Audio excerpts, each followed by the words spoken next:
একটা গল্প শুনেছিলাম, পাক হানাদার বাহিনী যখন বাংলাদেশে অ্যাটাক করতো, পাক হানাদার বাহিনী জিজ্ঞেস করতো মুসলিম না অমুসলিম চেক করার জন্য, বলতো কালেমা বল, কালেমা বাতাও। তো যারা কালেমা বলতে পারতো পাকিস্তানি বাহিনী নাকি ওদেরকে ছেড়ে দিত, শুনেছি। তো একজনকে এক বাঙালিরে পেয়ে তার মাথার মধ্যে বন্দুকর নল ধরে বলতেছে কালেমা বল সালে, কালেমা বাতা, কালেমা বল। তো ভয়ের চোটে এই দোয়া পড়া শুরু করছে। ও পড়তেছে লা ইলাহা ইল্লা আনতা সুবহানাকা ইন্নী কুনতু মিনাজ জালিমিন। পাকিস্তানি বলে সালে ইয়ে তো মুসিবত কা কালেমা হে।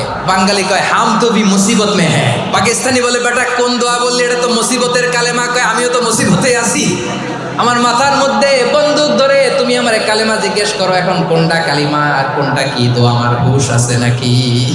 লা ইলাহা ইল্লা আনতা সুবহানাকা ইন্নী কুনতু মিনাজ জালিমিন। বিশ্বনবী বললেন দেয়ালে পিঠ থেকে গেলে, চোখে মুখে অন্ধকার, বাঁচার কোনো উপায় নাই, তখন এই দোয়াটা পড়তে হবে।